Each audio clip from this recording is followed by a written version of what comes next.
माँसाहेब जिजाऊंच्या जन्मभूमीत म्हणजेच बुलढाण्यामध्ये 26 तारखेला लाख मराठा मोर्चा निघणार आहे। बुलढाण्यामधला हा मराठा क्रांती मूक मोर्चा यशस्वी करण्यासाठी तरुणींनी कंबर कसली आहे। जिल्ह्यातल्या ग्रामीण भागांमध्ये बैठका घेण्यात येत आहेत। तब्बल 10 लाखांच्या वर मराठे यात सहभागी होतील असा दावा आयोजकांनी केलाय। शांततापूर्ण मार्गाने हा मोर्चा निघून जिल्हाधिकारी कार्यालयावर धडकेल।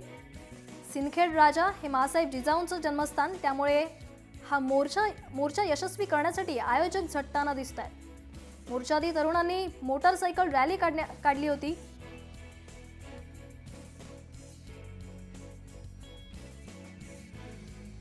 या मोर्चात सहभागी होणाऱ्या तरुणींशी बातचीत केली आमचे प्रतिनिधी राहुल खंदारे यांनी।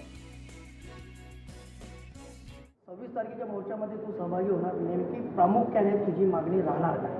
माझी अशी मागणी आहे की ॲट्रॉसिटी जो कायदा आहे त्यावर मुद्दा जो चालत आहे सध्या, तर त्याच्यामध्ये काही चेंज व्हायला पाहिजे। आमची अशी कधीच मागणी नाही आणि नसणार पण भविष्यात की तुम्ही हा कायदा रद्द करा। आमची अशी फक्त मागणी आहे की तुम्ही हे ॲट्रॉसिटी कायद्यामध्ये काहीतरी बदल घडून आणा। ही राज्य सरकारच्या अंतर्गत येत नाही, पण राज्य सरकार हा केंद्र सरकारपर्यंत आपला प्रस्ताव ठेवू शकते आणि त्याबद्दल माझी हीच मागणी आहे सरकारला की तुम्ही असं काहीतरी पुढे ॲक्शन करा आणि ठोस काही कारवाई करा की त्याच्यामुळे ॲट्रॉसिटी कायद्यामध्ये बदल होईल आणि याच्यामुळे जे हॅरेसमेंट होत आहे जे लोकांची ते होणार नाही। याच्यामध्ये 99% जे आहेत ते खोटी साक्षी देऊन लोक वाचत आहेत, ते कधीच होणार नाही। आपण फक्त प्रस्तावित 5% मराठा लोकांचा विचार न करता राहिलेले 95% मराठा लोकांचा विचार करून सर आम्हाला आरक्षण दिलेले पाहिजे सर। आणि आम्ही मोर्चेही करत आहे सर, ते एकदम डिप्लोमॅटिक वेनी करत आहे सर, कारण की आम्हाला भारताच्या संविधानावर पूर्ण विश्वास आहे सर। आणि कोपर्डी केसचा जलद गतीने निकाल तर लागलाच पाहिजे, त्यासोबत सर मराठा आरक्षण भेटलं पाहिजे। आपल्यामध्ये जे लोक आहेत ते गुन्हा करतात यासाठी करतात की त्यांना ही त्यांच्या मनात ही बसलेली आहे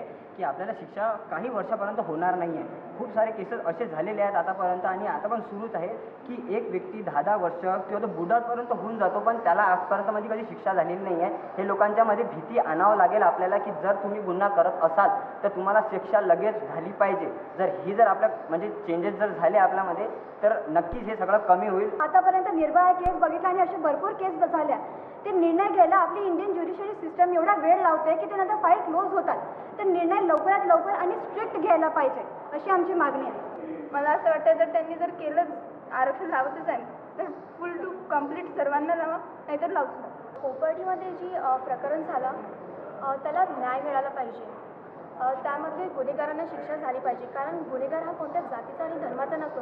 गुन्हेगार हा गुन्हेगारच असतो आणि त्याला शिक्षा झालीच पाहिजे। युवती देखील तेच बोलले आहे की गुन्हेगाराला फाशीसारखी कठोर शिक्षा व्हायला पाहिजे आणि त्यासाठी बुलढाण्यामध्ये येणाऱ्या 26 सप्टेंबरला भव्य दिव्य असा मराठा मूक मोर्चाचं आयोजन करण्यात आलं आहे। राहुल खंडारे, जय महाराष्ट्र, बुलढाणा।